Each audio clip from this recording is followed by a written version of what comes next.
네, 이번 시간은 지식의 차원입니다. 지식은 인리의 지식, 공리의 지식, 진리의 지식 이렇게 있습니다.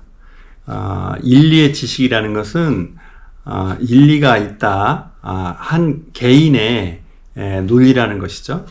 그리고 공리라는 것은 여러 사람이 검증된, 또 여러 사람이 인정되고 수긍할 수 있는 그런 지식의 단계라는 것이죠.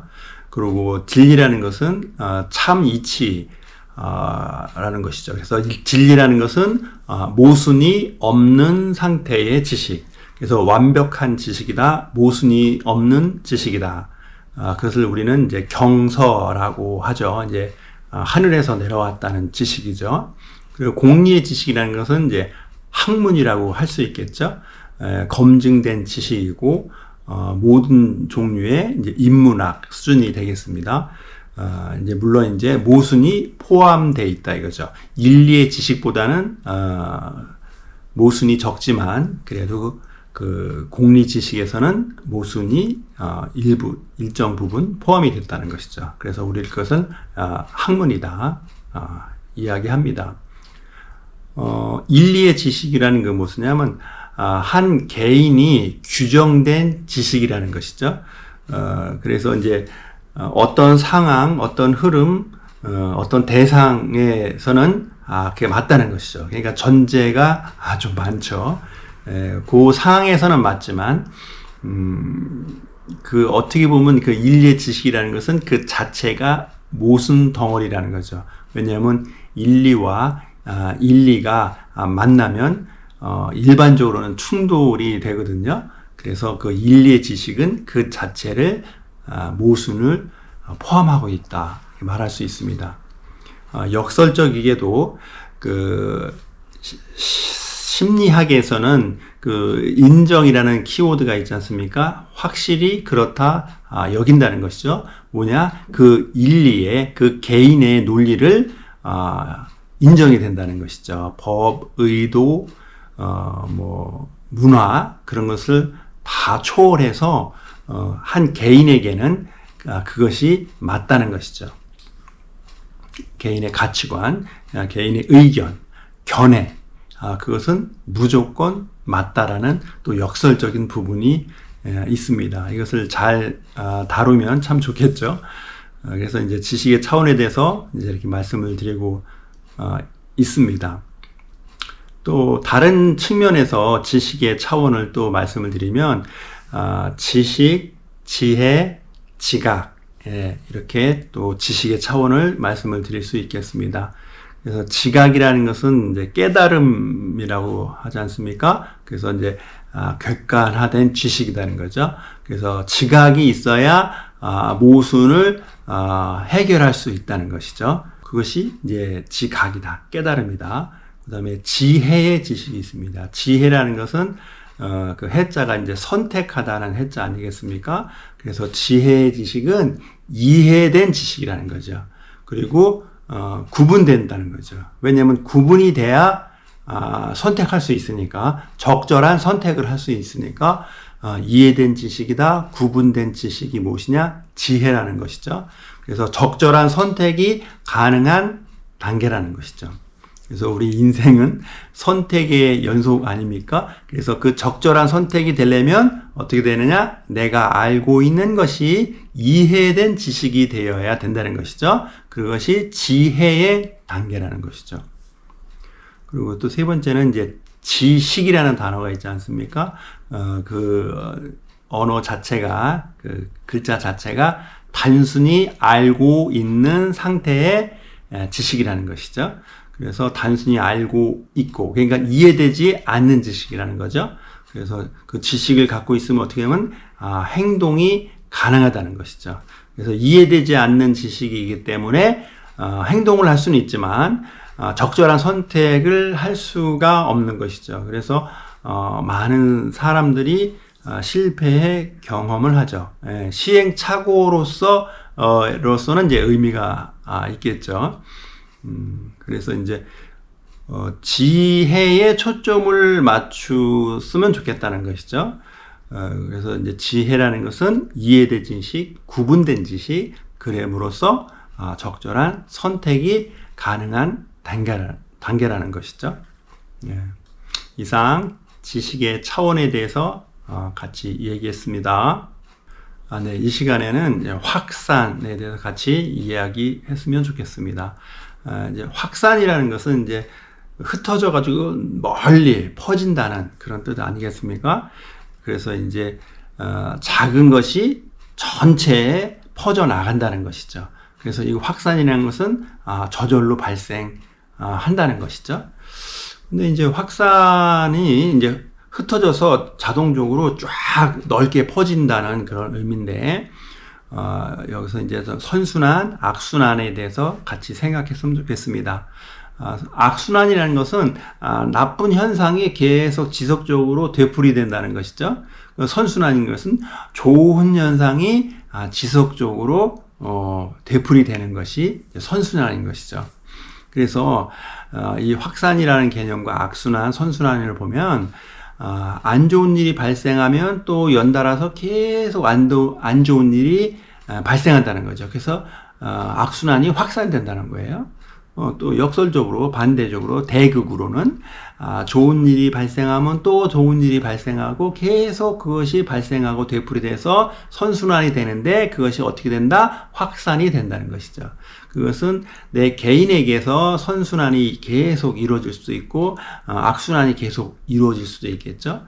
내 개인이 만약에 선순환이 계속 이루어진다면 내가 아무것도 하지 않았는데 나의 좋은 선순환이 외부에 타인에게 확산이 되겠죠. 부부관계, 부모자식관계, 친구, 또 기능적 관계까지 확산이 되겠죠.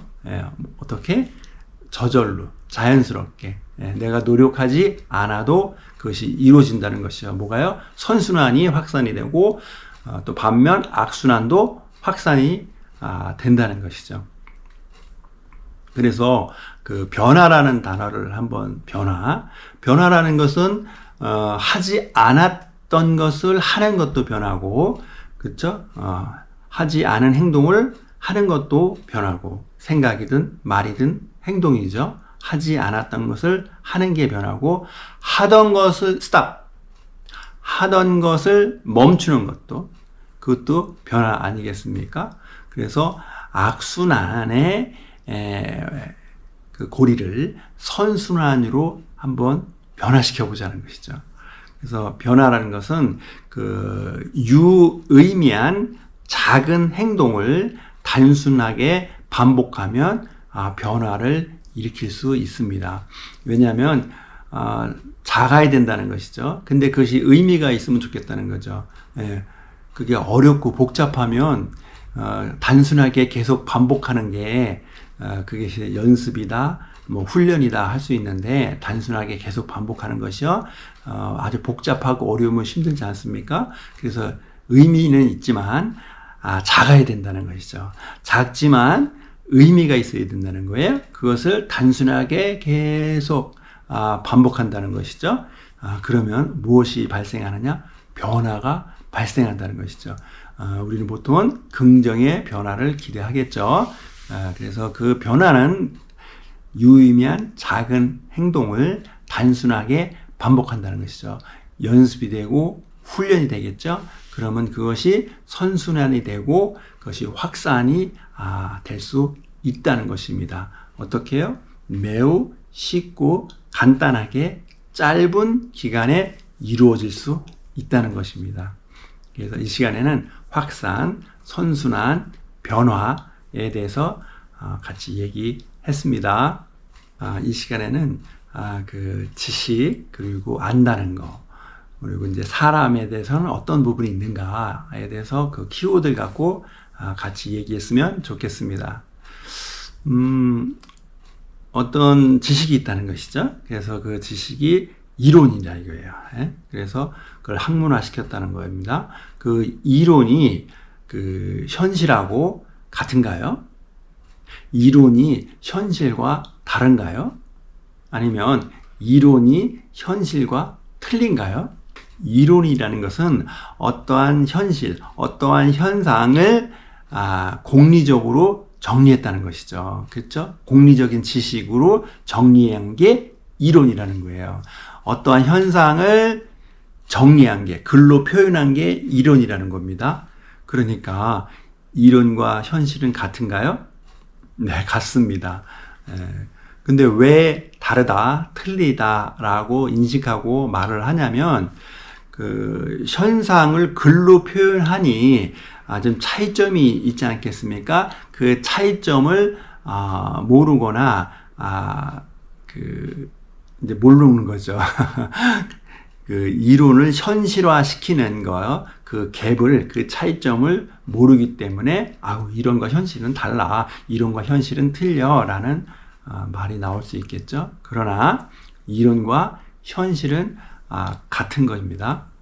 또 반면 또 사람은 사람을 설명할 때 아주 입체적으로 설명할 수 있겠지만, 이 시간에는 사람은 어떠한 부분이냐면 이상적인 부분과 현실적인 부분이 있다는 것이죠.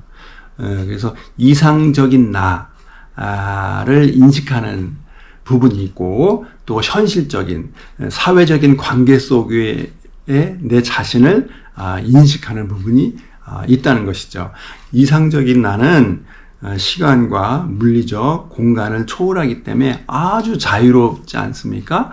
근데 그 이상적인 나를 내 개인한테 적용하면 괜찮은데, 그 이상적인 나를 관계 속에서 현실의 나에 적용하면 상당한 엇박자가 생기겠죠. 그래서 개인에겐 고통이고 관계에서는 갈등이 발생하게 됩니다. 그래서 그 사람에게는 이상적인 나와 현실적인 나가 있는데, 그것을 잘 구분하고 잘 적용을 하는 것이 지혜로운 사람이 되겠죠. 그래서 이 시간에는 그 지식에는 그 이론과 현실이 같다라는 부분, 그 사람에겐 이상적인 부분과 현실적인 부분이 있다는 거, 그것을 이 시간에 한번 같이 나누어 봤습니다. 네, 이 시간에는 비교라는 비교라는 키워드를 같이 이야기했으면 좋겠습니다. 비교에서 이제 파생되는 것이 겸손과 교만이 되겠습니다. 그래서 겸손이라는 정의는 상대를 나보다 낮게 여기는 마음이에요. 사실 여부에 상관이 없어요. 여기는 마음이니까 겸손이라는 것을 상대를 나보다 낮게 여기는 마음이라는 것이죠. 반면에 교만이라는 것은 상대를 나보다 낮게 여기는 마음이라는 거예요. 그것도 사실 여부에 상관이 없다는 거예요. 교만은 상대를 나보다 낮게 여긴다는 것이죠. 그래서 겸손과 교만의 공통은 뭐냐면 비교라는 거죠. 비교 우위냐, 열등 비교냐 이거죠. 우월 비교, 열등 비교에 따라서 겸손과 교만이라는 키워드를 우리가 도출할 수 있겠습니다. 그래서 교만한 사람은 지속적으로 비교 우위를 합니다. 그래서 그것을 비교 우위를 시도하고 비교 우위를 유지하려고 하는 사람은 교만한 사람이라는 거예요. 그러니까 겸손한 사람은 어떤 사람이냐? 비교에 자유로운 거죠. 그래서 비교라는, 세상을 살면서 비교라는 게 없을 수가 없지 않습니까? 그것은 뭐예요? 기능적인 부분에서는 비교라는 것이죠. 또 필요도 하죠. 그래야 또 공평하니까. 근데 존재적으로는, 그러니까 사람과 그 존재적으로는 비교가 아니죠. 관계에서는 비교가 되는데 존재에서는 인정이라는 것이죠. 그것을 잘 구분하는 게 또 지혜가 되겠죠. 그래서 교만한 사람은 끊임없이 비교 우위를 시도하고 유지하려고 하는 사람, 겸손한 사람은 비교로부터 자유로운 사람이라고 말할 수 있겠습니다. 비교에서 자유로우면 굉장히 좋겠죠. 비교를 포기한다는 말이 아닙니다. 비교해도 괜찮고 비교 안 해도 괜찮다는 그런 뜻으로 비교에서 자유롭다는 말입니다. 그래서 그것을 어떻게 구분을 하느냐, 그렇죠? 교만한 사람과 겸손한 사람은 어떻게 구분하면 이 언어에서 구분할 수 있습니다. 교만한 사람은 아우 당연하지, 당연한 거 아니야? 뭐 어떠한 것을 당연시하는 사람은 교만한 사람. 그리고 겸손한 사람은 어떤 단어가 나오면 감사하다, 고맙다, 그런 단어가 나오는 그런 현상을 우리가 발견할 수 있습니다. 우리가 이제 교만하면 안 되고 겸손해라 하는데 왜 교만하면 안 되고 겸손해야 된다는 얘기죠. 그렇죠? 의무는 아니죠. 선택의 영역이죠. 근데 교만하면 내가 당연히 누려야 될 그런 기회도 상실하게 된다는 거예요. 근데 겸손하면 없던 기회도 나에게 다가온다는 것이죠. 굉장히 좋죠. 그렇기 때문에 겸손 하자는 것이죠. 그래서 이제 그 비교 우위를 하기 때문에 이제 다음에도 또 설명을 하겠지만 황금의 법칙, 금의 법칙, 납의 법칙 이렇게 쭉쭉쭉쭉 이렇게 파생되는 거 아니겠습니까? 그래서 한번 가정을 해보자는 거죠. 이제 교만과 겸손, 비교에 의해서 교만과 겸손이 나타나는데 가정을 해보자는 것이죠. 나는 모른다는 가정, 상대는 안다는 가정으로 한번 살아보자는 것이죠.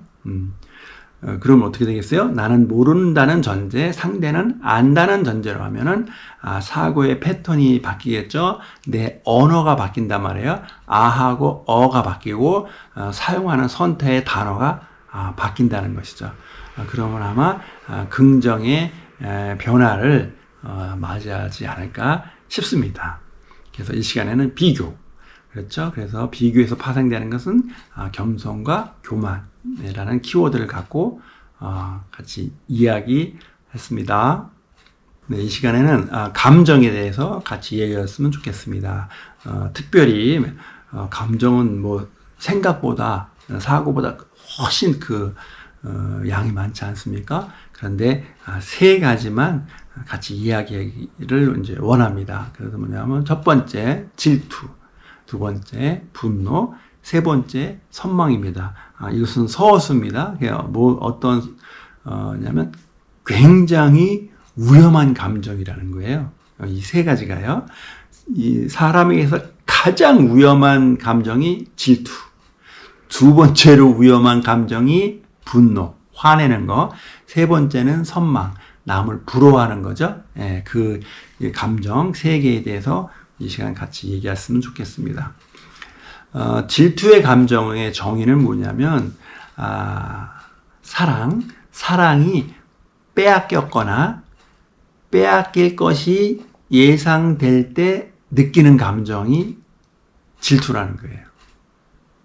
그럼 분노는 무엇이냐? 분노는 안정이 깨졌거나 안정이 깨질 것이 예상될 때 느끼는 감정이 분노라는 거예요. 그러니까 질투의 키워드는 사랑이 되겠고 분노의 키워드는 안정이 되겠습니다. 그러니까 사랑과 그 안정이라는 것은 굉장히 크다는 거죠. 사람에게 있어서 말이죠.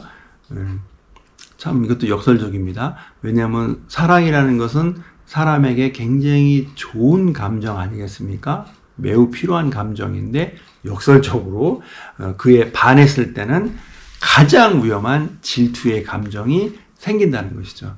정말 질투는 가장 파괴적이고 두 번째 분노도 파괴적이고 세 번째 선망은 아주 파괴적으로 변할 수 있기 때문에 위험하다는 것이죠. 선망 자체는 위험한 감정이 아닌데 질투로 언제든지 변할 수 있기 때문에 위험한 감정이라는 것이죠. 선망은 뭐예요? 부러워. 좋겠다. 부럽다. 이런 느낌, 감정이 선망이 되겠죠. 근데 그 선망은 언제든지 나도 모르게 질투로 변할 수 있기 때문에 위험한 감정이라는 것이죠. 그러면 그 감정이라는 것은 사고와 다르게 내가 선택하기가 힘들거든요. 생각은 선택할 수가 있는데 감정은 마음의 무드, 어떤 분위기로 발생을 하는 거기 때문에 내가 선택하기가 불가능하다 말할 수 있을 것 같습니다. 그러면 이 감정, 그것은 뭐 지금 굉장히 위험한 감정 세 가지다 얘기하는데 그 외에 부정의 감정이든 긍정의 감정이든 그 감정을 어느 정도 내가 다룰 수 있는 방법에 대해서 말씀을 드리면 첫 번째는 의식하기입니다. 내 감정이 현재 어떠한 상태지?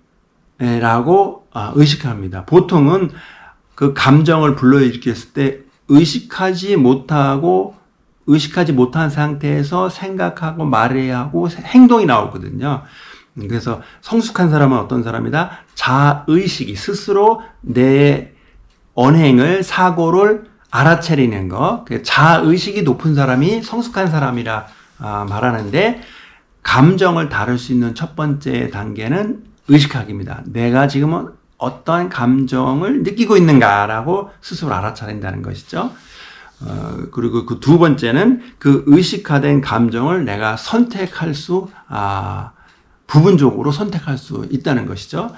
첫 번째 단계 의식하는 것만 해도 나의 긍정의 감정이든 부정의 감정이든 훅 하고 떨어뜨릴 수 있고, 두 번째 그 감정을 선택한다는, 부분적일지라도 선택한다는 그 생각 자체가 긍정의 감정이든 부정의 감정이든 많이 떨어뜨릴 수 있다는 것이죠. 그럼 여기서 이제 부정의 감정이 많으면 힘들지 않습니까? 그래서 떨어뜨리는 게 중요한데, 그러면 긍정의 감정, 그렇죠? 막 즐겁고 막 좋고 막 이런 거, 긍정의 감정이 많은 게 좋으냐 나쁘냐? 그것도 굉장히 위험합니다. 네. 어떻게 보면 부정의 감정보다 긍정의 감정에서 선택한 게 더 위험할 수도 있고 후회가 많을 수 있습니다. 그래서 긍정의 감정일지라도 그것을 의식하고 또 부분적으로 선택하면 긍정의 감정이 안정화된다는 것이죠. 네, 안정이 매우 중요하기 때문에 그렇습니다. 그래서 중요한 선택을 할 때는 긍정의 감정이 많거나 부정의 감정이 많을 때 선택하면 좀 안 좋습니다. 후회할 일이 많이 발생할 확률이 높습니다. 그래서 이 시간에는 감정, 그래서 이제 위험한 감정, 질투, 분노, 선망, 이 세 가지에 대해서 같이 이야기했습니다.